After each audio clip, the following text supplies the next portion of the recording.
What's up, First Take fam? Thank you so much for being with us on a Tuesday. Catch First Take weekdays, 10 a.m. Eastern to noon on ESPN. A lot to get into today. How far can DeMarcus Cousins and Anthony Davis take the Pelicans this season? Plus, which NFL team is one move away from being a Super Bowl contender? And should the Celtics push to get Jimmy buckets from the Bulls? Let's get it started.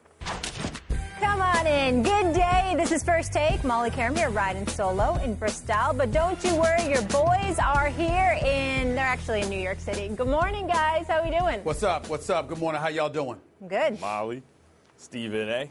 Let's do go. it. Let's work, gentlemen. So yesterday, obviously, all the talk out of New Orleans was DeMarcus Cousins headed to the Pelicans. And there were a lot of raised eyebrows regarding the Kings' end of this trade.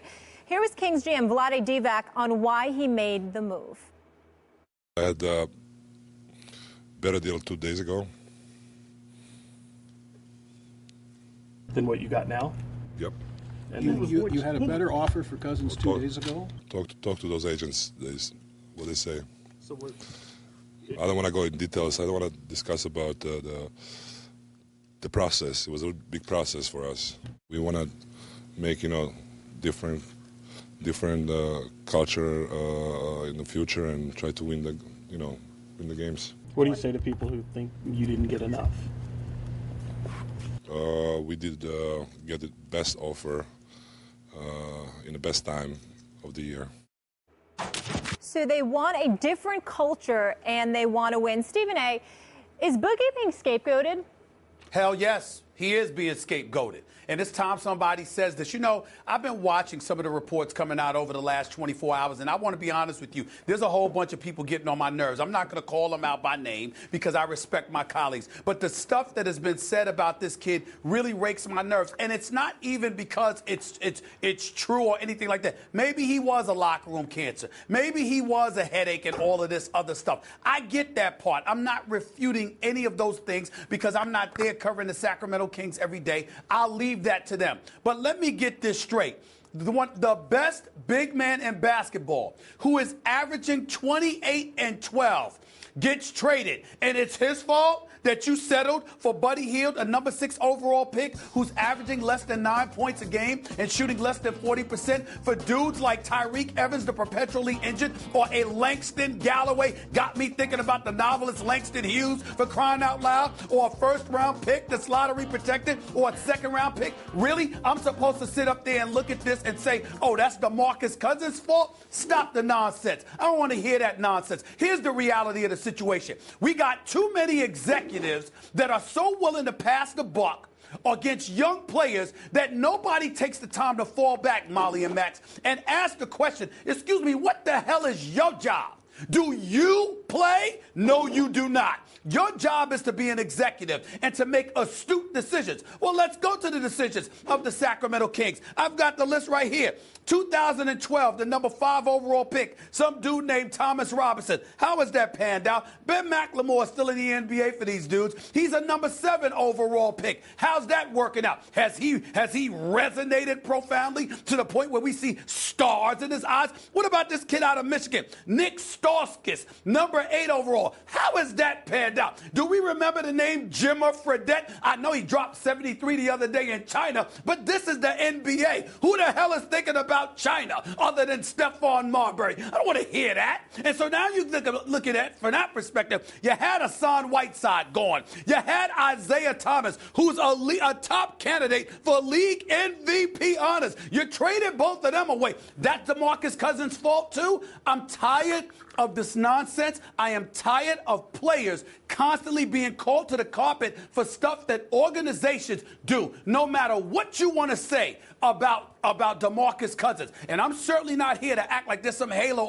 over his head and he's some angel. But what I'm saying is, as a player, he shows up and he's doing something. What the hell have the Kings done? DeMarcus Cousins is averaging 28 and 12. No, he has not won more than 33 games in a season. You trying to tell me that's DeMarcus Cousins' fault? Not Vlade Divac and this guru, Rana Dive, the owner? Stop the nonsense. The Sacramento Kings can kick rocks. I don't want to hear another damn word from them about character and culture. Who the hell should trust the Sacramento Kings to build character and culture? As far as I'm concerned, you haven't had it since Chris Webber and Vlade Divac were playing for the Kings. They need to shut the hell up. It's ridiculous what they're saying. Go ahead, Max.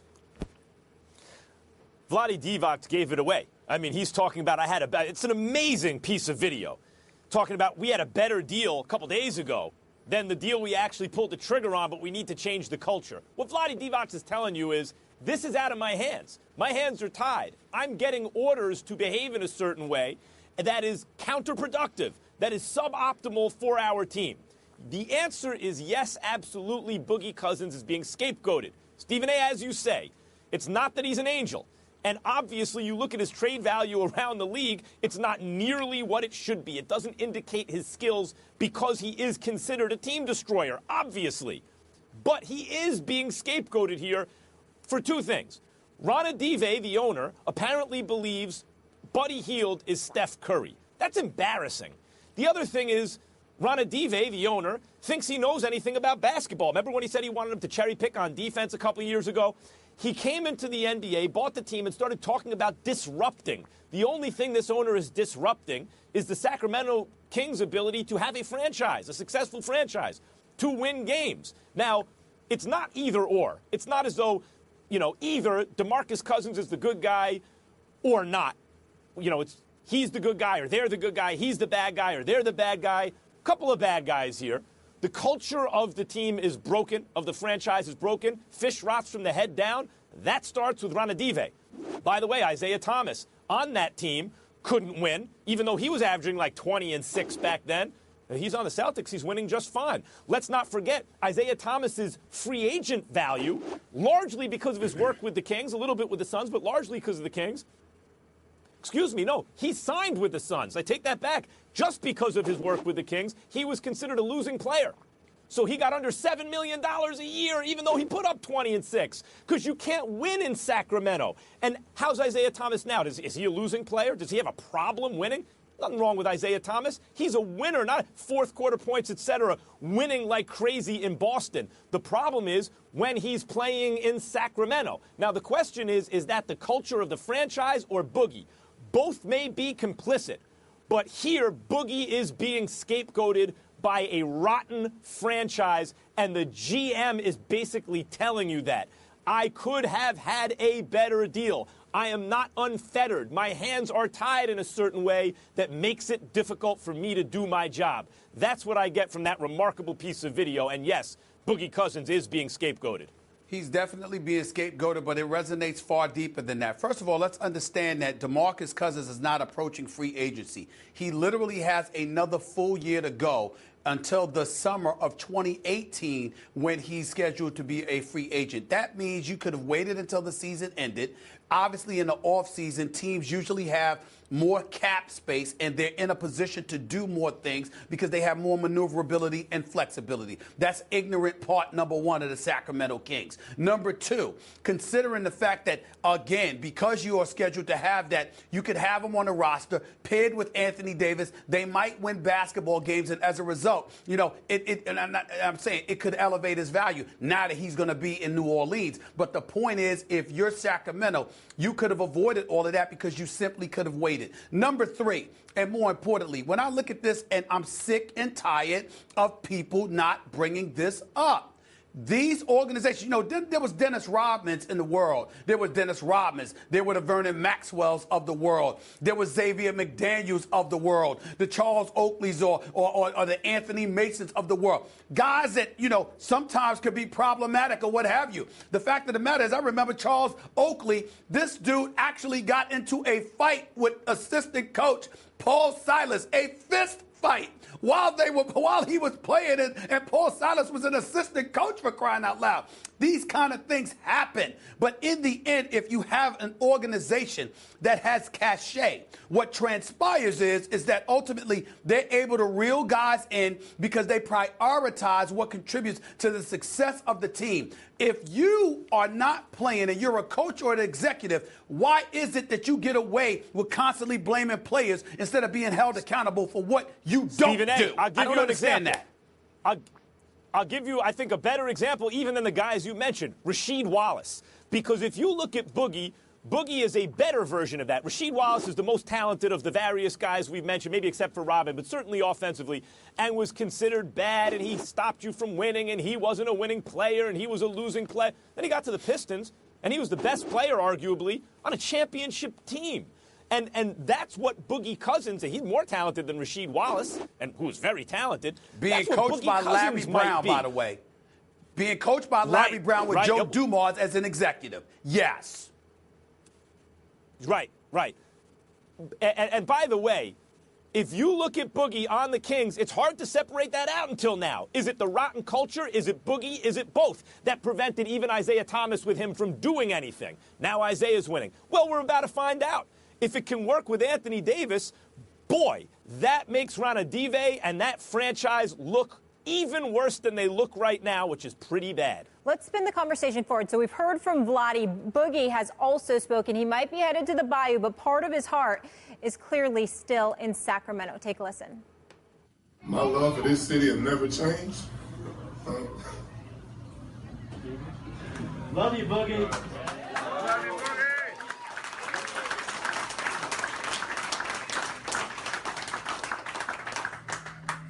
My love for this city has never changed. Even though I'm gone, it'll still be the same. I'm still looking out for these kids. Every family in this city matters to me. Every soul in the city matters to me. So everything's the same. I'm just not in the Kingdom uniform anymore, which is okay because the love is still here. It's still gonna go on. Thank you, everybody. So Boogie, a little choked up. We don't often see that side of him, and clearly he loved the city of Sacramento. So the Pelicans, now his new home, are currently 2.5 games out of the 8th and final spot. Max, I want to start with you here. What's the ceiling for New Orleans now that they've acquired him? Look, this season the ceiling is maybe you can win a playoff game because you're likely to be the 8th seed if you make it in. That means you're going to face the Warriors. You want to say you get to a Game 6. That's a major victory for this team and this franchise right now. But the ceiling long term is quite high. They have a coach, let's not forget, in Alvin Gentry, who's from the Popovich tree, right? Not to mention D'Antoni, but who's looking pretty good right now. But what do you notice about Popovich and R.C. Buford and all these guys, those executives and those coaches, is that no matter what happens in the league, they seem to adapt. You hear Popovich talking about he's not even into the 3-ball, but that's part of the game. You're going to lose if you don't shoot him. So he adopted a lot of what D'Antoni, as I mentioned, another guy that Gentry's coached under, was doing and probably did it even better than D'Antoni. He takes bits and pieces empirically, meaning he sees what works in the real world and he uses them. And that's the coach that these guys have now, Boogie and Anthony Davis. So I know it's a guard-driven three-point shooting league, and now you have Twin Towers, though they can do a lot of things that guards have traditionally done, particularly Anthony Davis, but also Boogie in terms of shooting from outside. And you say, well, how are Twin Towers supposed to work when you have so many resources put there in a guard-driven spread offense type league? But in Gentry, again, you have a really good coach from a coaching tree that sees what works and does that. I think the sky's the limit for this franchise if they can hold on to their Twin Towers. But in terms of their short-term prospects, Stephen A., I say a playoff win this year would be a major accomplishment. A playoff win in one game would be a major accomplishment. I agree with you on your latter point because that one win would be coming against the number 1 seed, which happens to be the Golden State Warriors, who are the favorites to win it all. I agree with your latter point. Your former point would be quite different. And this is a hard subject for me to tackle. But it's first take. It's what we do, and I ain't running from anything. Alvin Gentry's a good man and a really, really damn good basketball mind. He deserves credit for that. I'm happy he got the opportunity to coach the New Orleans Pelicans. But I want to put for the record on here, he has to be watched. Alvin Gentry has coached in the NBA. He's been a head coach 14 seasons. Now, some of them are partial seasons. because he took over on an interim basis and things of that nature. He's coached in Miami. He's coached in Detroit. He's coached in Phoenix, obviously, where he had his best season. I think it was like 2009, 2010, when he went 54 and 28 max, and Kobe drilled that jumper against him in the playoffs to pat him on the backside to let him know you're finished, it's over, the Lakers are moving on. We get that. But in his 14 years as a coach, Max, did you know that Alvin Gentry only has 2 winning seasons? 2 seasons with a winning record. That's it in 14 years. Now, in his years in Phoenix, he's won, 52% of his games. Outside of that, Miami, 41%. Detroit, 50% of his games. Los Angeles Clippers, 40% of his games. New Orleans right now with a 53 and 86 record, 38% of his games. So when we talk about the ceiling, once again, we can't just talk about the players. We have to talk about what you have in place. Now, I don't believe he's had the talent, so he can't be judged by what he's done in New Orleans as of yet. And I do believe that he was doing a good enough job in Phoenix where it might have been, that he should not have lost the job, even though he was 13 and 28 that year when they decided to let him go in 2013. But in the end, what cannot be escaped is the fact that we have to be careful about what we're saying when we're throwing out greatness, because the nuances of the game of basketball is something he may have mastery over, me, you, or anybody else. But we do have a right to judge his record. And overall, his record as a head coach is 388, 456. That's 46% of your games you've won.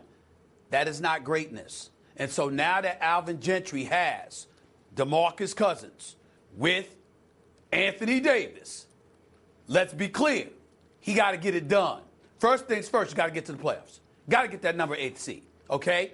And then next year, after you get it, because I believe he will get them to the playoffs, he's on the clock in terms of him having to show that he's that coach that we all believe he is capable of being. But we have an obligation to point out that the record doesn't spell greatness. And if you don't know about the coach, then you don't know about the team, because we've seen talented teams get ruined by subpar coaching. We got to find that out. Right, but in Gentry's case, as you point out, a lot of times in Miami and other, he's an interim coach. Why are you an interim coach? Because the other guy got fired or something bad happened. Why did that happen? Usually because you don't have enough good players. I mean, in L.A., where he would make the playoffs, he had a bad record the year he was fired, but the couple of seasons he was there, he would make the Elton Brand Clippers. They weren't a great team, but they had enough talent that he was around 500. I don't remember exactly the record, but he was okay. They didn't have some transformative franchise centerpiece. He now has 2 of them, literally centerpieces. And so you're right. The clock he's on the clock starting, I believe, in the beginning of next season. This season, you're right. The goal is make the playoffs. Next season, you want to see progress. Let's not forget, when you're in a market that doesn't necessarily attract talent, where you have to figure out how to get talent there, it's not the same as, as coaching the Miami Heat nowadays or a place like that. Well, first of all, let me make a correction, because he didn't quit. I mean, he didn't get fired. He actually quit, I believe, from the Phoenix job. But all I'm trying to say is this. Everything wasn't an interim. Remember, he was in Detroit 1, 2, 3 years before departing. He was in the Clippers 1, 2, 3 years before departing. He was in Phoenix 1, 2, 3, 4, 5 years or 4.5 years before departing. Those are not interims. Those are you on the job, in the job long enough where to build and establish a culture, and more importantly, to establish your greatness. So all I'm saying is this. I think he's in the best situation that he has been in, but Alvin Gentry has to show up in this equation. You got Boogie Cousins and Anthony Davis. You can get away with getting the 8th seed now because of where you are, but from this point forward, you got to show that this is one of the better teams, because you got a front line like that with Drew Holiday. There's no excuse to be mediocre. And that's all I'm saying. He's going to be hearing the Calipari word come up a lot every time they lose for the rest of this season. Of course, but that's what's going to be discussed in the media and among fans. NFL free agency begins March 9th, and in preparation, Greg Rosenthal of NFL.com put together his idea of a good player addition for each AFC team, proposing Martellus Bennett signs with his home team, the Texans. And now we've also heard from others the Texans would be the best landing spot for Tony Romo. So we brought in a Super Bowl champ to discuss the subject. Teddy Bruschi, how we doing? Good. Good to have you with us. I'm going to start with Stephen A. on this, though. Stephen A., if you're the Texans, who would you want more, Bennett or your boy, Tony Romo? Well, for me, it would be Bennett. And I know that sounds, a bit idiotic because you're talking about a quarterback compared to a tight end, and you have to look at it from that perspective in the eyes of most people. I go a bit further than that. I'm thinking about Tony Romo being 36 years of age. I'm thinking about the number of injuries that he suffered from. I'm thinking about the best ability, his availability, and that's something that you can't rely upon him having. And then I also couple that with the tight end spot. If you are a stout tight end or with the potential to be one, which I think Martellus Bennett is, his best year was in Chicago a couple of years back when he was targeted 128 times and grabbed 90 receptions playing for Jay Cutler. I'm not saying that the quarterback position is not important, but I am saying that if you're talking about somebody being reliable and somebody being there, I think that Martellus Bennett is the way to go because if you have him, a big stationary target to some degree, I think that helps your passing game, and I think that makes average quarterbacks be just a little bit better than that. And if you have a quarterback that's younger, that probably has durability on his side with a tight end to target, freeing things up just a little bit more for a guy like DeAndre Hopkins and Lamar Miller coming out of your backfield running the football, I think that's something that could ultimately assist you and offset the need for a great quarterback. Whereas with Tony Romo, I definitely know that he's great during the regular season and he can ball, but I don't trust his availability. And because I don't trust that availability and Martellus Bennett is 7 years younger, that's probably the direction I would go in. I can't believe you missed this one, Stephen A. Smith, for one giant reason that I'm going to get to in 1 second. The answer is, of course, Tony Romo over Bennett. Martellus Bennett's a very good tight end. There's no taking that away from him. He's excellent. But Tony Romo is the quarterback that the Texans need. Is his availability a question mark? Yes. I wouldn't plan a season around him. When they were talking about, hey, you have to trade a first-round pick, which I thought was ridiculous early in the season, but Denver, he'd help Denver. That's ridiculous. They have no offensive line. They have too many holes. He's not going to be the difference. He's not going to stay upright. But if you're the Houston Texans and you have, look, what's the option? Savage or Osweiler? Well, that'd be the option if Romo gets hurt anyway. You're no worse off than you were. But they have an elite defense, maybe the best in the league. Watt comes back to put with Clowney. That defense gets ridiculous if they both perform the way they were performing, and Clowney doesn't regress. He takes another step forward, and Watt gets anywhere near to where he was. That is no joke. And you have Tony Romo, and all of a sudden, DeAndre Hopkins looks special again and not ordinary. All of a sudden, even if he's hurt for stretches, if he can just be available for the playoffs. And here's what you missed. Here's the big thing I can't believe, Stephen A. Smith, you missed, is the Houston Texans could stick it to the Cowboys in the state of Texas.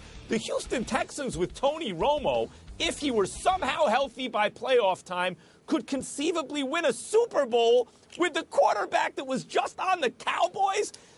As Bart Simpson once said, the ironing is delicious. I mean, I don't know how they could pass that up. And if he gets hurt, if Romo gets hurt, so they go with the guys they already have. What's the difference? You don't have to give up anything for Romo. It's just going to be straight for the cash. It makes a lot of sense for the Houston Texans. Yeah, guys, I just think it's such a risk to bring Tony Romo on your team on multiple different levels because I don't think it's a question mark if he stays healthy. I just think it's almost a guarantee that he won't last 16 games because it's just what's going to happen. He's going to take hits. I mean, even the hits where he's broken collarbones and he's hurt his back, they aren't the most devastating hits. Tony Romo will be injured, and when he gets injured, and you talk about Savage and Osweiler, I think that's where you'll have the problem. Because when Osweiler was in Denver, and he got played a little bit by the organization in terms of Peyton Manning, Osweiler. Osweiler comes in when Peyton was hurt, but then it looked like Osweiler was the guy, and we were having a debate of, do they keep playing Osweiler? Do they bring Manning in? Of course, they went with Manning, and they win the Super Bowl, but Osweiler took that personally. And that's part of the reason why he wanted out of there, and now I'm going to the Houston Texans, and now I'm the man. If you bring in Tony Romo and you're expecting Brock Osweiler to be that type of good soldier and the backup that's going to be there and back him up, and when he goes down, and when he goes down, and he will go down, for Osweiler to come in and be ready to go, you've taken away the progression of growing him another year under Billy O'Brien and having that coach that can possibly develop him, because I think Osweiler would possibly shut it down if you put him under this type of mental situation, because I just Teddy, don't know how mentally tough he is. I want to add one more thing, though, Max, before you jump in. Let's also add the fact that the Texans still owe Brock Osweiler $16 million in guaranteed money. So how realistic is it for them to even acquire Tony Romo? Well, I mean, right. You gotta accept that. You're going to have to swallow that, and he's a backup unless you could move him. And I don't think there's a trade market for him. But I have a question for you, Teddy. What's the point in developing Osweiler another year? If you believe that he's not mentally tough enough and he's already taken it personally to accept what's already happened to him, and he has poor play, and I just think back to his Pac-12 days. I used to think he was the fourth best quarterback in the Pac-12. I mean, you had Luck, you had Matt Barkley. I thought Luck 1, Nick Foles 2, Matt Barkley 3, though it was perceived flip-flop, right? Barkley was considered ahead of Foles back then, and Osweiler 4. So the fourth best guy in your college conference, and now a guy who's failed repeatedly.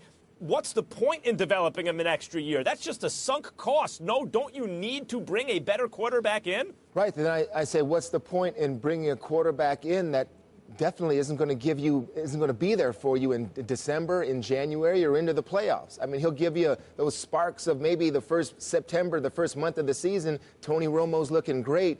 But over the course of this grind, which is 16 to 17 weeks, this guy is not going to last. Well, something's going to happen to him. It's just what's happened in the past.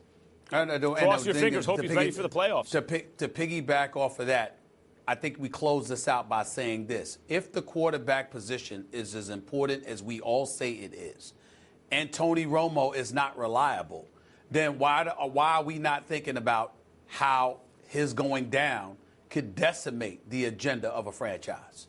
Because if you bring him in, you're relying upon him to do something for you. And if he can't, because once again he goes down, it decimates everything. I say, why not? Why take that chance when you got somebody 7 years younger who could play that tight end spot for you, when the tight end position, somebody that you could throw the ball to in between the numbers, is somebody that can secure a quarterback a little bit better? Why not? Let's leave it there and stay with the subject of familiar faces and new places, and potentially if Calais Campbell could be a difference maker. So he's another free agent that could help just about any defense in the league. NFL.com proposes that the Raiders would be a good fit, considering GM Reggie McKenzie still has plenty of work to do to address a major need on his interior defensive line, and should go after Campbell. Max, we know you've had your eye on the Raiders. Would Campbell make Oakland the best team in the AFC? You can't pick against the Patriots after what we just saw, but it would make Oakland the favorites to upset the Patriots. Insofar as the Patriots have a contender in the AFC, it would be the Oakland Raiders. Look, I thought last year everyone was a little premature. I thought it was, in sports they call it wish casting. You know, you hope that your prospects are the next this guy and that guy, but it turns out not all of them are. Or you see your team doing well and, they can win the Super Bowl. Not quite. People got so high on the Raiders, they failed to see that the defense wasn't quite good enough, I thought. And yet, that was my thought through most of the season. But by the time Derek Carr got hurt, I thought, you know what? Maybe they are good enough. They're really, really good. I didn't see the Falcons as better than them. And the Falcons made it to the Super Bowl and should have won. But certainly you would think that they would make the defense better in this offseason, and this would be the year to jump on the Raiders bandwagon. If they got a guy like Campbell to go with a guy like Khalil Mack, and all of a sudden that pocket is collapsing and the quarterback's under pressure, everything turns around for that is a tipping point type player, I believe, on a franchise, on a team like the Oakland Raiders. And you put Campbell on the Raiders, they might, it's the Patriots or them as the pick coming out of the AFC. It's amazing to me how complicated you make stuff sometimes. It's unbelievable to me. I mean, obviously you go after Calais Campbell if you can get him, but let's talk about what this comes down to, Max Kellerman. Don't compromise taking care of the Mac Daddy himself, Khalil Mack. You could go out there and get whoever you want, but you better make sure you first take care of Khalil Mack. You better make sure that not a single thing that you do compromises your ability to sit up there and pay this man when it's due. And anybody that you add to that roster, I don't care who it is outside of Aaron Rodgers being that bad man he is, and you don't need him because you got Derek Carr, or a Tom Brady, you don't need him because you got Derek Carr, and Derek Carr's on the come up. The point is, the number one priority for the Oakland Raiders should be making sure that you got enough dollars to take care of the Mac Daddy, Khalil Mack. Anything, and I do mean anything, that gets in the way of that, you done compromised yourself. They That's already all have Khalil Mack. Do you want him to have Campbell or not? They already have Khalil Mack. Do you want them to get Campbell or not? They got, excuse me, I'm telling you, I've spoken to members of the Raiders. They know that it's due. Khalil Mack has to get paid. So anything that they do has to make sure they don't compromise their money in order to take care of Khalil Mack. Because if it's after this offseason coming up or whatever, they know they're going to have to take care of him soon. That's why I brought that up. Campbell's on the Raiders. Do you like him to come? Campbell's on the Raiders. Do you like him to come out of the AFC, yes or no? No. Not yet. No. Campbell, no. He'd be a big help. I mean, he's yeah. I mean, not only the pass rushing, the run stopping, the ball disruption in sort of pass lanes, big, strong, big, tall body with long arms. Of course, he'd help. But I agree. I mean, Khalil Mack needs to be paid. And in terms of the Oakland Raiders, I mean, it's just I would have loved to have seen a Raiders-Patriots playoff matchup with Derek Carr. I mean, because I thought that with Derek Carr and Crabtree, Cooper, the way they were playing offense, they could have really put points on the board against New England. But Carr goes down, of course. What I was most disappointed about the Raiders last year is how they just quit once their quarterback went down. It looked like they all knew it was inevitable. It was going to end at one point, and that's the way they played when your quarterback went down. So, listen, I understand that type of, let down, the sort of, the air out of your sails, when your quarterback goes down. But Khalil Mack with Calais Campbell, Mario Edwards Jr. also is a great player for that pass rush. Yes, that would make them, I think, the one that would challenge the New England Patriots. But with that Raider defense, what needs help also? The pass rush, they were last in the league in sacking the quarterback. Yes, but the defensive backs had problems. And it wasn't really ability, in my opinion. But that'll help them, Teddy. It almost was scheme. I mean, there were walk-in touchdowns from when I watched early in the year, the first half of the year, to after Thanksgiving. These were the same concepts that they were having problems with. In my opinion, it's sometimes it's players, sometimes it's coaching, that if you're getting caught with the same concepts, especially in the red zone over and over again, right there. There's a problem.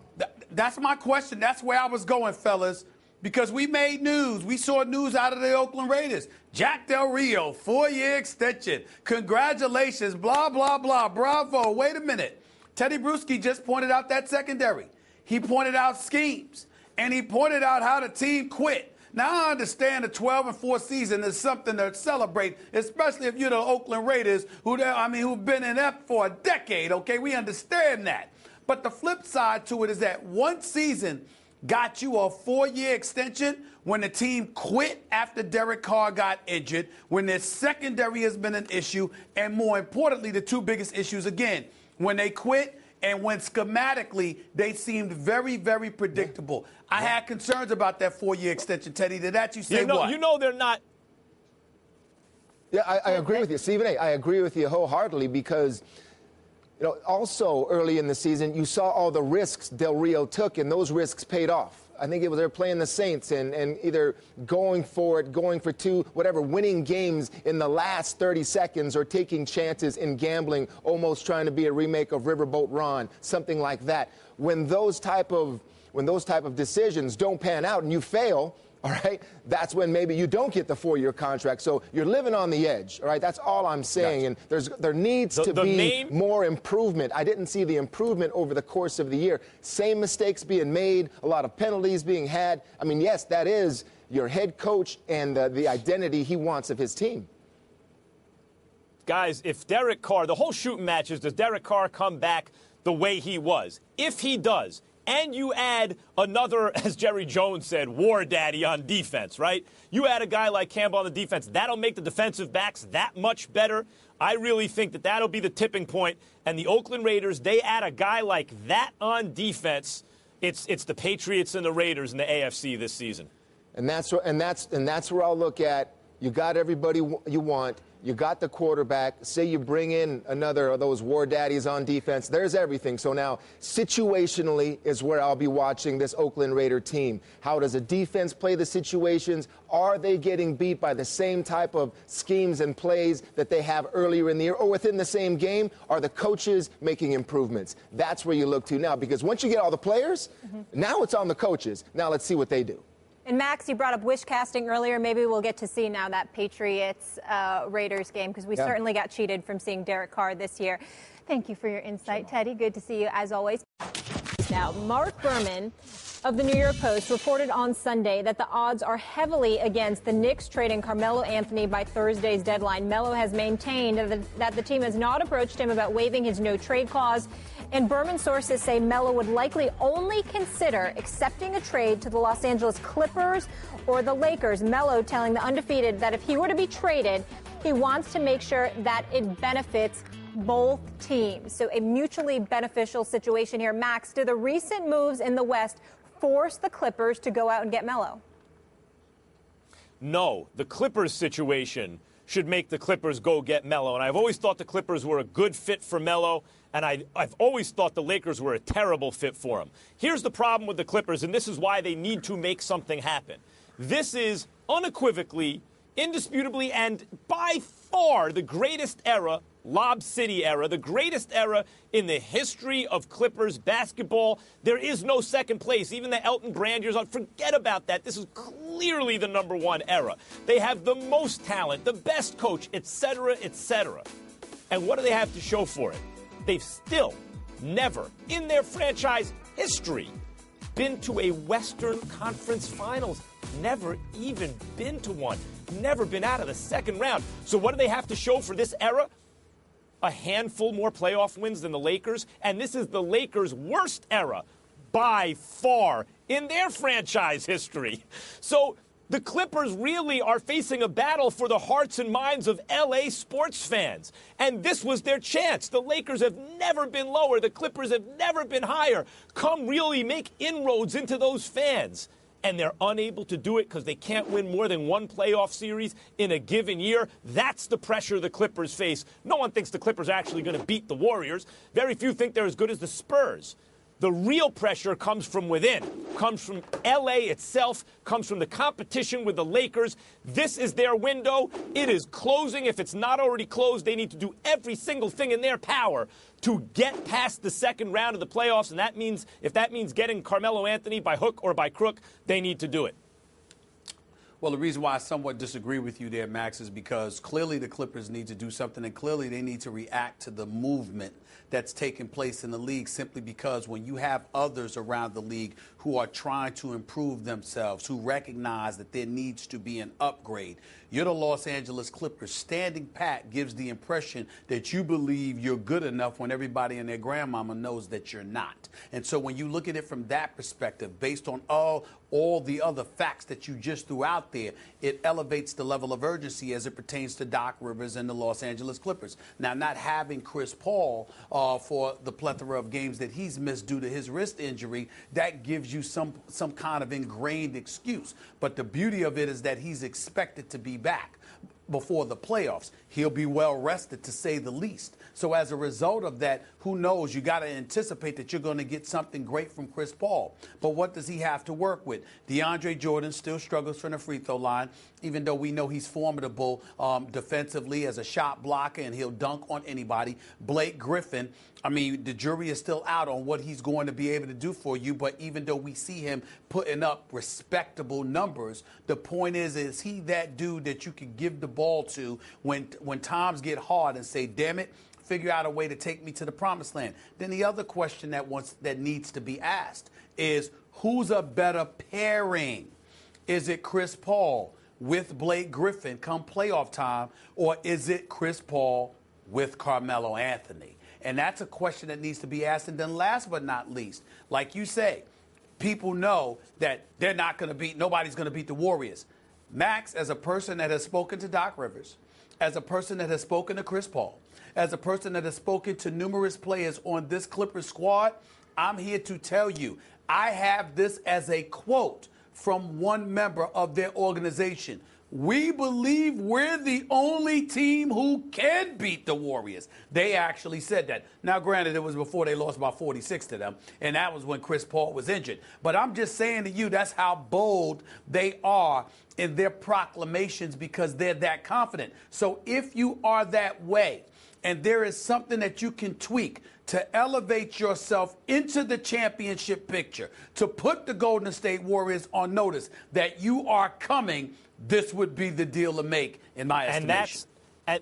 And that's the thing. When you're dealing with the Knicks, it's like you're dealing with the Kings. The dumbest, least functional organizations are the ones you can rob in a trade. So the Clippers are looking at the Knicks going, we should have to trade Blake Griffin to get Carmelo Anthony and something, but we ain't going to have to. We're going to be able to get Carmelo and not really give up anything because that's a stupid organization, the Knicks. And they're right. They probably will. And let me just furthermore say, another reason I like Carmelo to the Clippers is if Dan Gilbert continues to alienate LeBron James, nowadays with all the contracts they have outs like every year, every other year, eventually LeBron will look for greener pastures. Where will he look? He's always stated that one of his preferences before he retires is to play with Carmelo Anthony and Chris Paul. That's been widely reported. They're all best friends. He's already done the Dwayne Wade thing with Chris Bosh. If Carmelo's in L.A. with the Clippers on a team that at least makes the Western Conference Finals, Carmelo and Chris Paul, that's a real lure for LeBron should it continue to or wind up souring in Cleveland, Stephen A. I like that move, Carmelo to L.A., both for the Clippers and Carmelo for a number of reasons, both immediate and long-term. Well, it's interesting that you bring that up because if you already have CP3 and you've already traded for Carmelo Anthony, CP3, LeBron, and D-Wade are all free agents potentially this coming summer, and then you already have Melo in tow who would be under contract for you. So it would be incredibly, incredibly interesting if they were able to pull that off. It's hard to imagine that it will happen, but you just never know. Add boxing trainer Freddie Roach to the short list of people who think Conor McGregor would actually have a chance against Floyd Mayweather in a boxing match. Roach said the following to MMAfighting.com. One punch can change everything. It's the sport we're in. I'm not going to count out completely. I think Mayweather is the favorite, yes, but I wouldn't count anyone out because he throws hard, and he's not afraid to throw. Stephen A. Smith. Does Freddie have a point? Well, I think he does. Do I think that Floyd Money Mayweather will destroy Conor McGregor? Yes, I do. But it's because I don't believe he'll get hit. That's the reason why. I didn't say that Conor McGregor has no chance because even if he hit Floyd, it would have no effect. When Conor McGregor hits you, you fall. I was at his fight when he showed up at Madison Square Garden. His entry into the octagon was one of the most spectacular moments I've seen in all of my years covering sports. The Madison Square Garden was absolutely rocking, Max. I am not foolhardy enough to sit up there and say I give him a snowball's chance in hell of beating Money Mayweather because Money Mayweather is special. He's a boxer extraordinaire, the greatest defensive fighter I've ever seen, and I can't see Conor McGregor hitting him. But what I've always also said was this. Conor McGregor has to know he can't outbox this guy. The reason he's confident has to be for one thing and one thing only. If I catch this guy, he will fall. And when it comes to a pugilistic sport, I always give a puncher's chance. That's all, but at least that. And Conor McGregor has proven to me he can punch. Conor McGregor can punch. He's shown that, as you mentioned in the octagon, he's knocked guys out going backwards, like a Sugar Ray Robinson feat. But when you hear someone has a good chin in boxing, yeah, Ali did it too to Cleveland Williams, absolutely right. Yes, he did. When you hear someone has a good chin in boxing, you know what that means, Stephen A? It means they're not getting hit on the chin. They might take a shot up here, over here, but not on the button where they get knocked out. Conor McGregor has a 0% chance to hit Floyd Mayweather on the chin. Like, the idea that he has a puncher's chance indicates that he can land that punch somewhere. Yes, he has, as our colleague Teddy Atlas on this network, on ESPN, mentions. Yeah, he has a punch, he has a bomb, but without a delivery system, without a missile to get it there, it just goes off, leaves a hole in the ground. When it rains, you go swimming. I mean, this is a Teddy Atlas line. So it seems to me that Conor McGregor will go swimming. I mean, there's no way for him to land that power on Floyd Mayweather. I hope people understand this. There's no way to do it. Some kid from Little League, I don't care how talented, ain't picking up the bat and hitting Clayton Kershaw's curveball. Just not going to happen. There are levels to this. And Floyd Mayweather in a boxing ring is so many levels above Conor McGregor. And do you know who knows that? Who knows it really well? Freddie Roach. So, and if you really look at Freddie Roach's quote, he tells you why he's saying it. Floyd comes to the gym and says, I'm going to make money with this guy. If he shows up at your gym, let him in. And Freddie's going, got it. I mean, Freddie knows how this game is played. And so theoretically, anyone has a puncher's chance, I suppose, a 1 in a billion shot. But that's what it's like for Conor McGregor. He ain't got no shot to beat Floyd or land anything against Floyd. Max, I have a question. First of all, I'm asking the question because this is boxing. I'm going to defer to the man, okay? I know my boxing, but damn it, not like you. I'm going to defer to you with this. You do know your boxing. But I ask you this question because I think it's one thing you haven't considered. Because Conor McGregor is not a boxer, because he's a UFC fighter, and because Floyd, 40 years of age, coming up, 2 years removed from the fight game, is it possible that somebody even as great as Floyd can get caught simply because you walked into the ring and you know in your heart of hearts exactly what Max just said? This dude ain't on my level. He has no chance. He's not a fighter. He's not a boxer. This dude he don't even know what he's getting himself into. Is it possible that you can end up getting caught because you completely underestimated somebody because there's so many levels above you in the boxing game? Is that possible? No, not Floyd. The reason Floyd has been so extraordinary is not just the peaks that he's hit, which are almost as high as anyone ever. I mean, we've seen other pure boxers, Willie Pett, Pernell Whitaker, overall fighters, Sugar Ray Robinson, and others at or above Floyd's level in the ring, but he's right there. But the reason he's 49-0 and Pernell Whitaker, for example, isn't, is because not only is he taking care of himself throughout the years, but Floyd takes every single threat and challenge seriously. You never see him show up not prepared. He is prepared for everyone, even as the press derides his opponent. This is an easy fight for you. Even as Floyd says, easy work, which he says about everybody, he never takes his opponent for granted. So that's out. I would say that sometimes boxers who are not classical boxers, the punch doesn't come straight. It comes from a weird angle. Precisely because they're awkward, have a better shot to land a good shot against a really good defensive fighter, which is why Marcos Maidana had success against Floyd in their first fight, right? Like, he got some stuff done in the first half of the fight, especially. Hit him in the third round. The punch isn't coming from where it's supposed to be. Right. That punch isn't coming from where it's supposed to be coming, so Floyd's defense isn't prepared for it. But in this case, that doesn't apply to McGregor. Maidana has made his living in a boxing ring for decades, learning how to get those awkward punches home. And if you watch McGregor's punches, actually, they're pretty straight. McGregor's problem is not that his punches aren't good. It's, as most MMA fighters, his head stays in the middle. He's too easy to hit. So the offense looks good, but the defense is there to be hit. I agree with that because that's how Diaz caught him the first go-round. You're right about that. But here's my last question. Knowing boxing the way that you do, seeing the fight game the way that you see it, we see guys that cheat all the time, Max. They're holding, they get tangled up, and they hit you with an elbow shot instead of the fist. If anybody's capable of cheating on that level in a boxing ring, it would be a UFC fighter like McGregor. And what about what then? What about, Victor Ortiz headbutted Floyd? Who was it? Zab Judah hit him low. And stuff like that happens in a boxing ring. This is right up McGregor's alley. What about that? Well, this actually leads to what we're about to talk about, Stephen A. This is why Floyd is going to want to come on this show and talk about it. This is why Floyd wants to fight McGregor. This is why Freddie Roach is involved now in talking about it. Because Floyd and Conor McGregor and Freddie Roach can talk a good game, and Stephen A. Smith, so can you. You bring up a really good point, which is part of the intrigue in an event like this, in a physical confrontation, is even though we all know in a boxing match, McGregor's got no shot.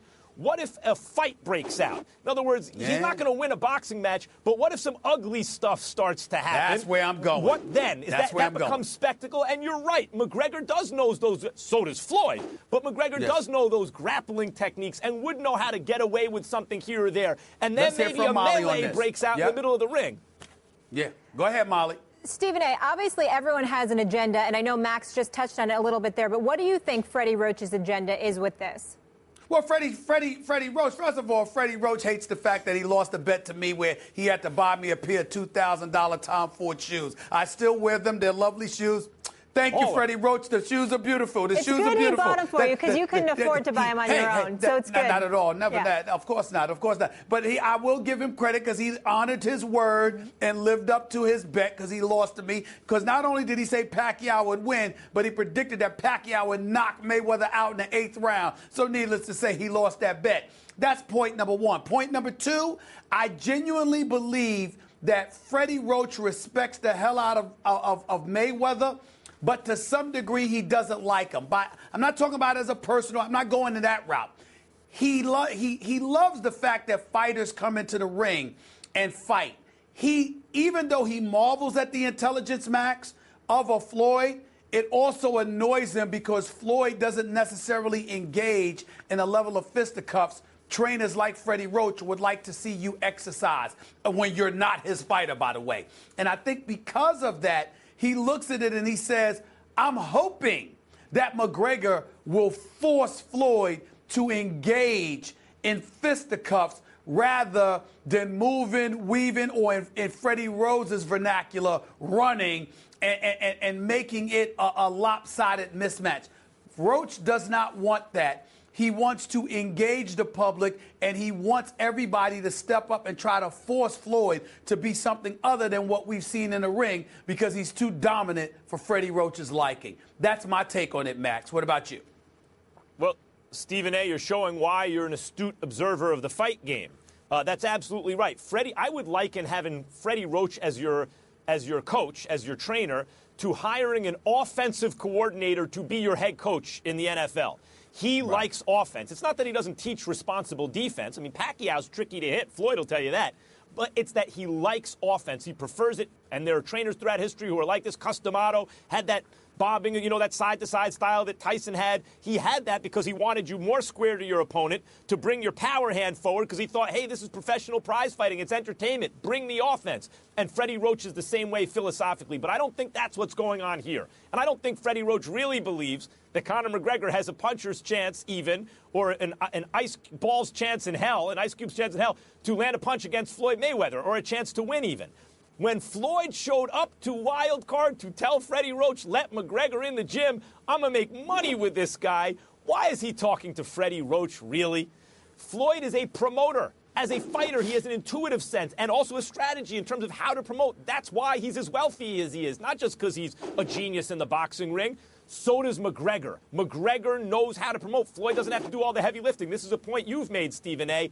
And so does Freddie Roach know how to promote an event.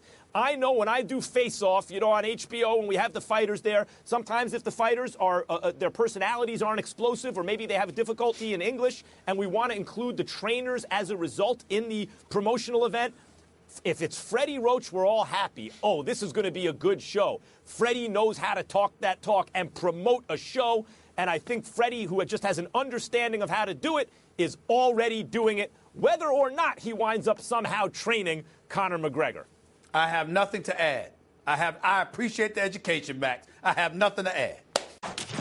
Is swirling that the Celtics and Bulls could possibly be working on a trade for Jimmy Butler. The Twitter sphere was on pins and needles last night, especially after Celtics star Isaiah Thomas tweeted this, hitting us with the subliminals, the eyeballs. So that got Twitter even more riled up since Thomas previously tweeted the eyeball emoji right before the Celtics acquired Al Horford. So the chatter led to Celtics assistant GM to reply with this. Life in 2017. A player randomly tweets eyeballs emoji, and roughly 20 reporters instantly text or call you demanding to know when the trade is happening. Laugh out loud. Yes, this is the world we are living in. Max Kellerman, do the Celtics need to get Butler? If the price is right, they'd be foolish not to, I think. And the price is right means I wouldn't include Crowder in a deal, who I like a lot. Defensively, especially his versatility, multiple positions, able to switch, all these kind of things that you want from that Swiss Army knife style, can do whatever you need him to do, wing/power forward nowadays type player. I like Crowder a lot. I wouldn't include him. Celtics have a bunch of draft picks. Maybe don't give him your best one, but if you're talking about a first-round pick, a reasonable something, Avery Bradley, some other stuff, something like that, you'd have to say yes. I wonder if the Boogie Cousins deal didn't depress the trade market in the sense that maybe you don't have to give up quite as much to get a player who people know really isn't happy where they are. Maybe not. If the price is right, Butler to the Celtics really makes them, all of a sudden you got to look at the Cavs a little more closely. Still, you like the Cavs to come out of the East because they have by far the best player in the world, plus another great player who's also great in crunch time in Kyrie, plus they've done it before and they've gone to the finals and they're a cohesive unit. They're getting J.R. Smith back soon. Like all that stuff, yes, you still like the Cavs. But if you feel like the Cavs may be a little closer to where the Lakers were in 2004, heading into that Detroit series, like maybe there is a little bit of weakness there. Maybe there are some cracks there. Then the Celtics add Jimmy Butler without taking away a guy like Crowder. They take away an injured player like Bradley. All of a sudden you go, yeah, the Cavs should still win, but whoa, you got to watch Boston. Were I would pull the trigger on that deal, obviously, if the price were right. I disagree. I don't think they need Jimmy Butler, and I got a lot of love for Jimmy Butler. I think he's a rising star in this game and worthy of being an all-star. But I don't think that this is the ideal fit because the Boston Celtics are already 37-20. They're 37-20 with Avery Bradley already having missed 21 games this year. When I look at it from that perspective, I think a guy like Carmelo Anthony, Boston was third on his list behind Cleveland and the Clippers, is his preferential destination. I think that's the kind of guy that you need. You need somebody that you can give the ball to and say, take me there when times get rough and everything breaks down. That's what I view it. And considering the fact that Isaiah Thomas, an MVP candidate, is your leading threat in the fourth quarter, having him and Melo as offensive individuals on the floor, I think is more potent. I think Melo's jump shot is more reliable than a Jimmy Butler. As much as I like Jimmy Butler and as big as he is, he's a little bit smaller than Melo. He's a guard. And I think when you look at a Smart or you look at a Crowder or you look at an Avery Bradley even, I think Butler is more of the same ilk. I think Melo brings a different dimension because he's a bona fide small forward who can also play the four for you, who can score from inside or out. And with the requisite parts that Brad Stevens and Danny Ainge would have around them, I would find that part more attractive. I think with Jimmy Butler, it gives you more of the same of what you already have in Boston, which isn't bad at all. Jimmy Butler, you ain't going to take a step back because of Jimmy Butler. But in terms of that leap forward, I don't think he's that guy in this particular scenario. I think that would be more so Melo. With Jimmy Butler, it's more of the same, and I don't think you jeopardize that by making that move. If I'm the Boston Celtics, I would stand pat before doing that. I really disagree with that. Carmelo Anthony, ISO scorer, has been accused, not without cause in recent years especially, of stopping the ball. Not a defender at any position. Probably his best position actually is the four. Getting up there in age, Jimmy Butler in his physical prime, relatively healthy, a two-way player, a real defender. You're right, not much of a shooter, but usually shoots well enough. And in terms of the Celtics' formula for success, they've been successful, you're right, with a lot of guard play. But Jimmy Butler would be the best guy who's not a point guard on the team. In terms of, I know you like very much Carmelo Anthony, Stephen A., because you bring it up a lot when we talk about trades involving Carmelo, what he brings to the table when everything breaks down.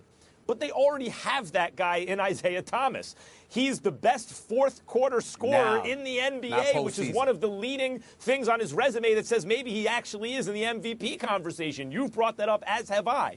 They already have that guy. I don't know that you need another guy like that who in turn sacrifices defense because he simply can't play it very well versus a guy like Butler who not only improves your offense at the two, but also your defense to go with a guy like Crowder. Isaiah Thomas, who's a very small guy, kind of needs that help the way Steph needs that help in Golden State and gets it from Clay and Draymond and Iguodala and now Kevin Durant. I think Isaiah Thomas also needs that help from Crowder, and it would be nice if the offensive piece they brought in could also do it on the defensive end like Jimmy Butler. That's not Carmelo Anthony.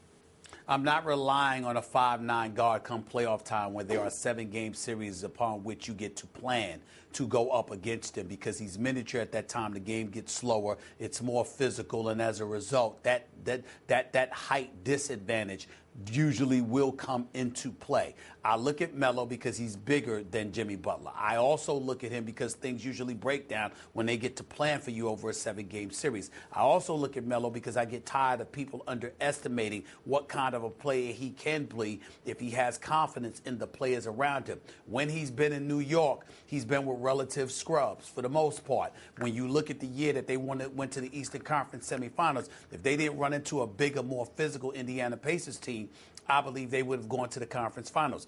Back then, even though Jason Kidd had a horrific postseason and then he ended up retiring and becoming a coach, for crying out loud, it's one of those situations where you have point guard leadership. I think Melo is a better player. So when you look at Jimmy Butler, again, you're getting more of the same. In Boston, what's your biggest need? What are the things you were in searching for? It was a frontline player, whether it's somebody at the 5 or the 4, even potentially the 3. You needed somebody to put on your front line that could put up buckets, particularly when crunch time arrives. Even though you're getting it from Isaiah Thomas, you can't rely on a miniature 5'9" dude to deliver that for you by himself come fourth quarters in the playoffs. You just can't do that. There's too much to ask for him. I think this comes down to a philosophical debate that you and I continually have on this show in terms of what you need in the NBA. You talk about crunch time when it breaks down, and I would prefer to have a machine where you don't need to worry about it breaking down as much. You don't need to rely on iso ball. Now, I say that, Stephen A., recognizing that you do need a couple guys like that on the team. Ideally, at least one in your starting rotation and one guy on your bench. A guy who can get his own shot and beat you even if nothing else is working. That is important to have, but I wouldn't make that a priority over just having a good two-way player who fits with what you're doing better. But obviously, as time goes on this season, this is an argument that we will continue to have. Well, right now we got to agree to disagree, gentlemen. So we heard from the fellas. Now we want to hear from our First Take fam. We asked you guys at home to weigh in. Who should the Celtics acquire? The results are in. Interesting here. 51% saying Butler, 26% Blake, and 23% Carmelo.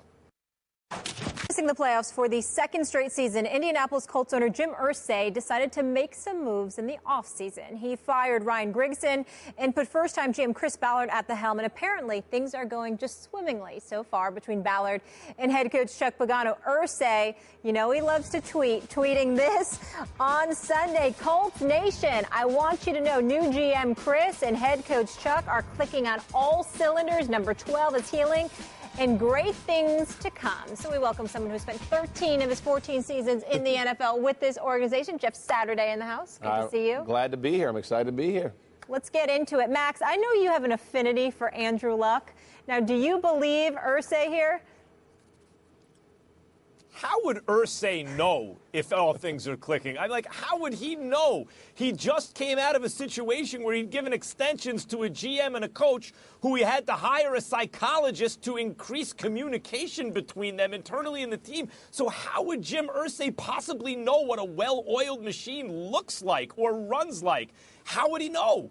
No, I don't believe him. I think Pagano is set up to fail, as he had just been set up to fail, and that really stinks for Andrew Luck, who, by the way, you guys can mock my preseason call for him to be MVP. Pro Football Focus ranked him the 4th best quarterback last season, period, and that was behind 0 offensive line, without a running game, all kinds of guys hurt, and no defense.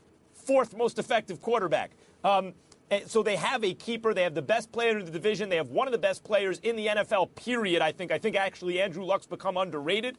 But Irsay is like any owner after hiring a GM is going to talk about it's a great hire. But this one plays himself and is completely tone deaf when he talks about how well things are running, because the recent track record shows he wouldn't know what a well-run machine looks like. Bottom line is this. It's an idiotic quote on his part, which gives just provokes a lot of questions. Let me get this straight. So you have a defense that's 30th in yards allowed, ranked 27th against the pass, 25th against the rush. Okay, so we got that problem.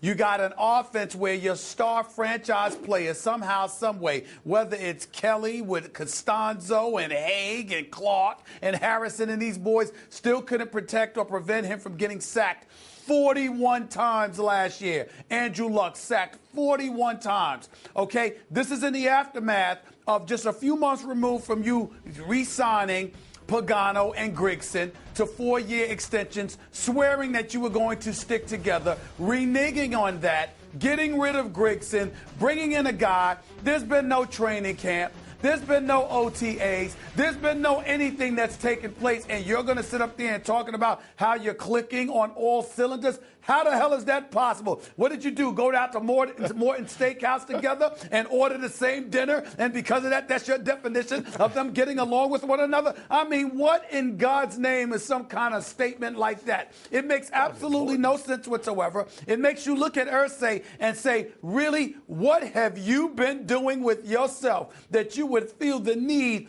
to disseminate an idiotic quote like that? Makes absolutely no sense whatsoever, which is why Jeff Saturday is here to make sense out of it for all of us, because I'll be damned if I can make sense out of something this ignorant. It just doesn't make sense to me. It just doesn't. I'm going to tell you, y'all both are amped up about this right now, and I think you're reading way too much into it. The quote starts out, Colts Nation, right? He is talking to his fan base. He's bringing them in. Listen, he had folks who were going to stop buying tickets with the Grigson-Pagano issue, right? He did not want everybody to bail out and walk out on this football team and have the same issues. This is a long process. You could say a lot about Jim Irsay. You could talk about his tweets, a lot of those things. He has been around the game a long time, and he knows football. So if there's one thing he has grown up, he studies it, he believes it. I am sure. I got a Super Bowl ring to prove it, bro. I got a ring to prove it, right? I mean, I know. He knows football? Yeah, when he does had know Jeff football. Saturday, He when does he had know Peyton football. Manning and Jeff Saturday and Dwight Free and all these guys, yeah, he knew That's football. all What you about got to now? do. So listen, his job now is to make sure that his GM and his head coach are seeing eye to eye. The issue with Grigson and Pagano was the ingredients didn't match the product you're trying to make. Chris Ballard will come in and make sure he understands, here's what we have to have. Here's what we're trying to play. Here's what we're trying to get accomplished. This is what we have to have. He will give Pagano what he has to have. You heard about all the turmoil that was going on. This guy's going to play. He was drafted here, so he's going to have to play. Those were all things that were coming out of the Colts, inner circle, which, by the way, when I was there for 13 years, it never happened that way. With Bill Polian, whether it was with Jim Mora, whether it was with Dungy, Caldwell, it didn't matter. The one voice, and that was a Bill Polian principle. One voice is speaking, and that was going to be from the head coach. That thing was in disarray. He's trying to alert everybody, put everybody on watch in Indianapolis. We are honing this thing back in. It's getting back to the type of relationship we need for this thing to go together. But you guys, y'all are throwing.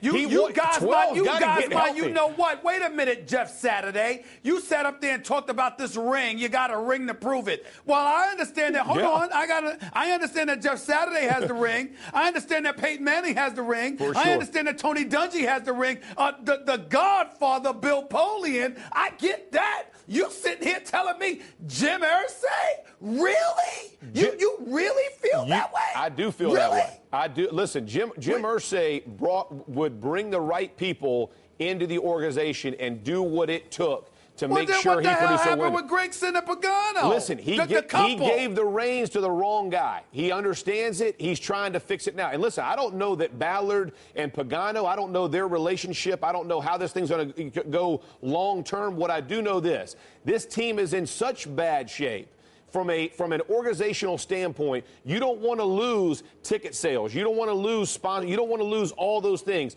Irsay knows he has a grip on this city. He understands he better hold it, right? Ballard knows he has a big task at hand.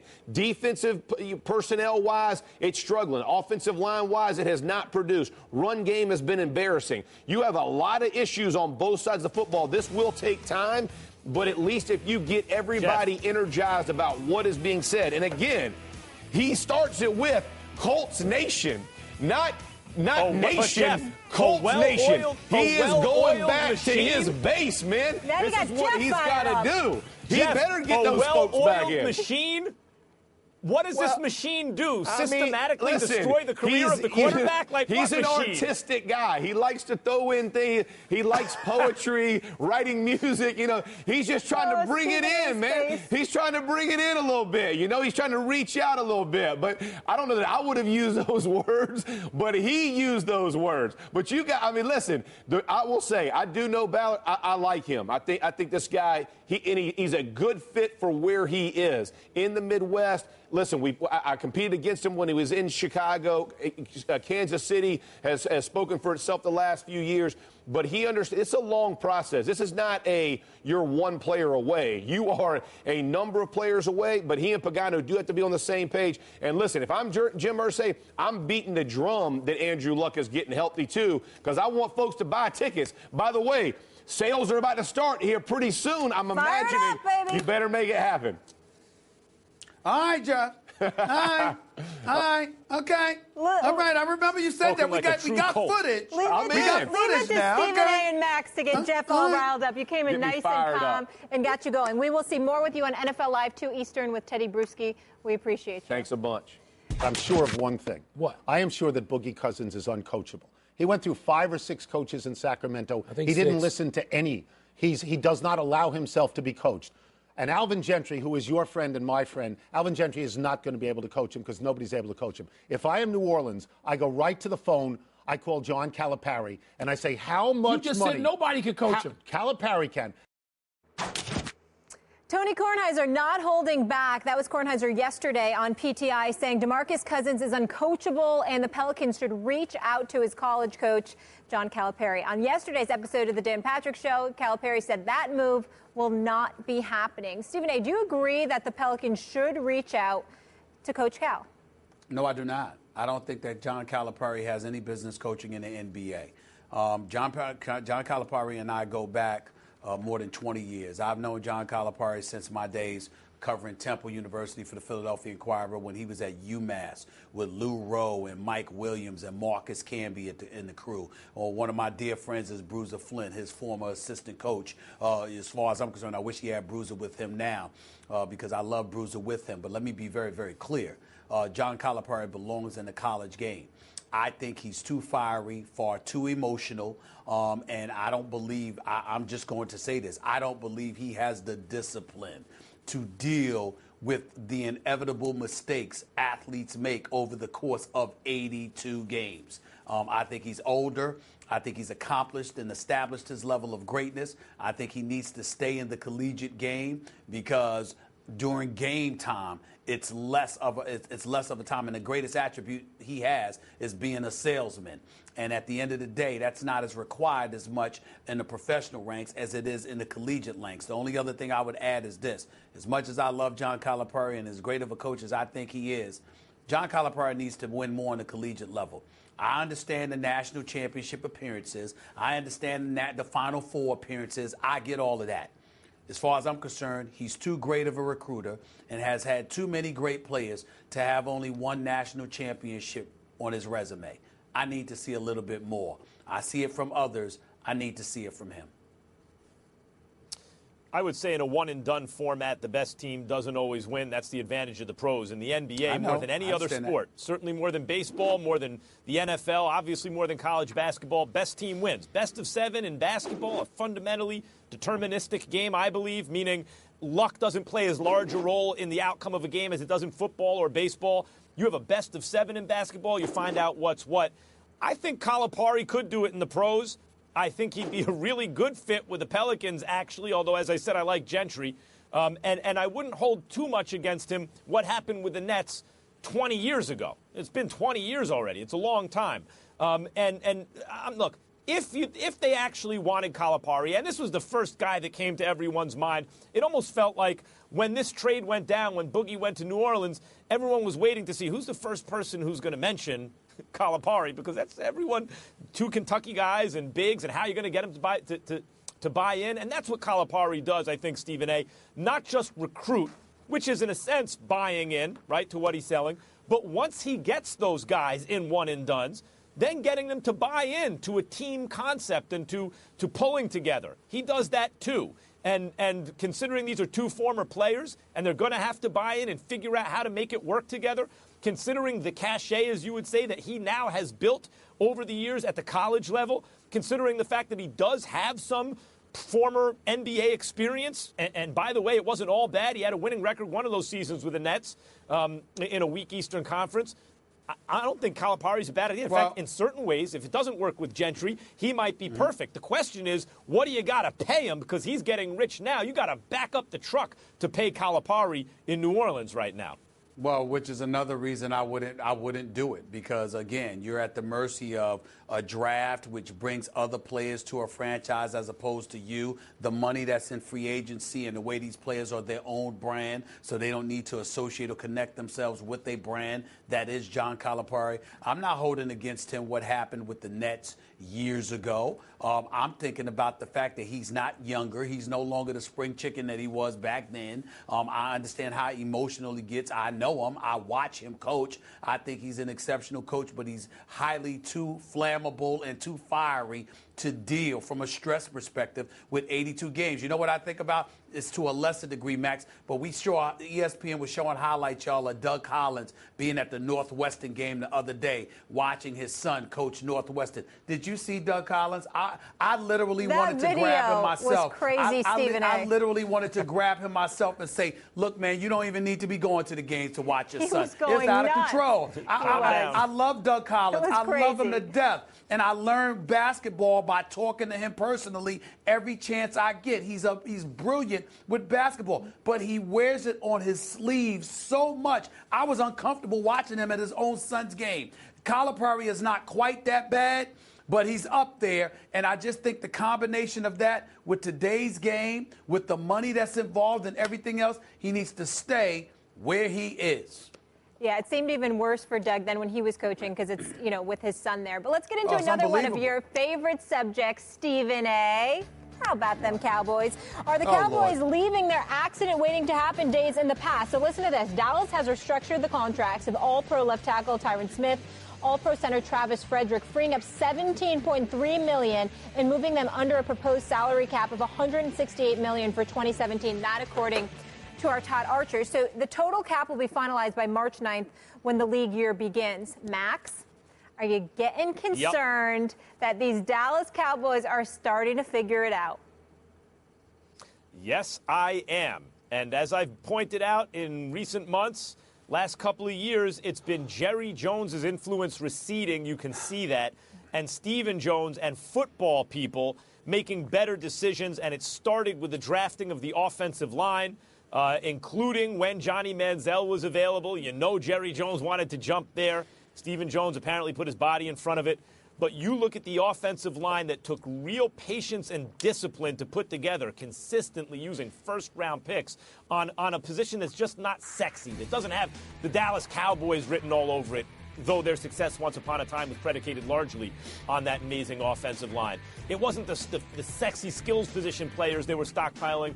It was the kind of blocking and tackling, meat and potatoes kind of stuff that they were doing. They were the right decisions. They continue to make smart decisions, including not getting in Dak Prescott's way, including waiting till that line was done to bring in the spectacular running back, including now, it seems to me, in this offseason, being able to concentrate on defense instead of trying to reach for a character issue guy who, maybe has fallen because of those issues. The Cowboys are now in a position where they could just take good defensive players in this upcoming draft.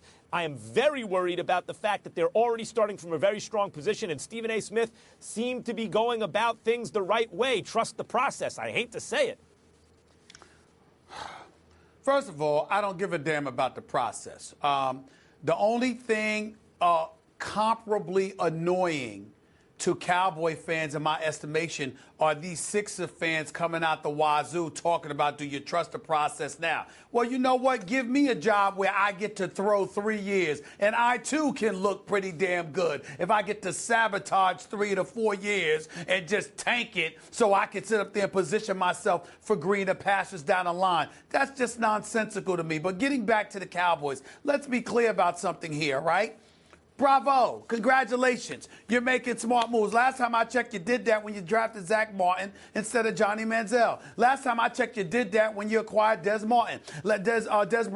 Last time I checked, you did that when you acquired Dak Prescott and Ezekiel Elliott, okay? So it's not that the Dallas Cowboys have been incapable of making good, solid, if not impressive moves. We understand that. That doesn't compromise what I have continuously said. I have continuously acknowledged that the Dallas Cowboys are on the come up. I picked them to win the NFC East last year before a game was played. But what did I say? What can go wrong will go wrong. You can book it. Whatever will go wrong, it will happen to them at the most inopportune times. I don't give a damn if it's in the regular season. I don't care if it's in a divisional playoff game. I don't care if they were lucky enough to get to an NFC championship game or a Super Bowl. What can go wrong with this black cat of a franchise will go wrong. That is what will happen. And I don't give a damn about some offensive linemen that are being taken care of. We want to protect Dak Prescott. Duh. We want to block for Ezekiel Elliott. Duh. Who the hell can't figure that out? Sure. Let them do it. It means absolutely nothing to me. In the end, they will lose. And that's all that matters to me. I don't care when it happens. As long as it's for the Super Bowl. That's all I care about. You're basing that on 22 years of futility in the playoffs, largely. You're basing that on Jerry Jones' reign of terror that really destroyed Cowboys fans' hopes. It's not just some superstitious thing where the franchise is cursed because they've won Super Bowls in the past. You're basing it on that analysis or that conclusion on the way the Cowboys have done business largely over the last 2 decades. And my point is the way they're doing business has changed. Jerry Jones does not have his hands on the franchise, on the team in the same way to the, in a way that's blasphemy on your part. I'm saying blasphemy on your part. What the hell are you bringing it up for, Giants fan? Why do you care? Don't come to me with that in February. Where the hell were you in September, October, November, December, and January when it counts? I don't care. Anybody can talk about the Cowboys now. Listen, y'all choose to talk about the Cowboys on this hold it. Y'all choose to talk about the Cowboys on this elevated pedestal. I'm going to choose to remember the last time I saw them with their heads down, depressed because they lost to the damn Green Bay Packers. Don't come to me in the offseason in which they went home early yet again talking to me about the Cowboys. Come talk to me when the season begins. Bravo. Bravo. The Los Angeles Lakers, in case y'all missed it, according to reports, refused to trade for DeMarcus Cousins. Supposedly, they didn't want to give up some of their young players. Supposedly, they didn't want to give up any potential draft picks. Supposedly, they wanted to hold on to the 19-year-old Brandon Ingram, who, by the way, is averaging 8 points on 36% shooting. Fair enough, because we don't know about his upside. But the reason why I say you should applaud this is because it's further evidence that Magic Johnson is so desperately needed to be president of basketball operations for the Los Angeles Lakers. Don't know if you know this, but you know he's meeting with Jim Buss and GD Buss and the crew right now, don't you? He met with them yesterday. He's meeting with them again today. And hopefully the Los Angeles Lakers would have the good sense, the common decency to put this man in control of basketball operations, because you can't tell me that Magic Johnson would not have found a way to get his hands on DeMarcus Cousins. For those of you out there who simply forget this stuff, let me remind you, DeMarcus Cousins is 6'11". He's 270 pounds. He's averaging 28 and 11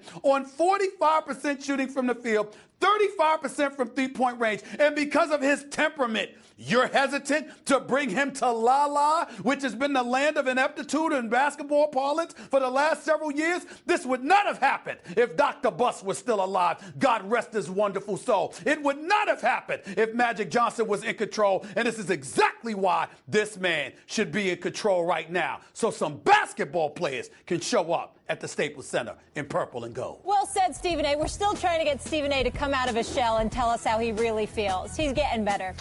See you all tomorrow. Have a great day. Thanks so much for listening to the podcast. Catch First Take weekdays, 10 a.m. Eastern, 7 a.m. Pacific on ESPN. You have a lovely day, and we'll see you tomorrow.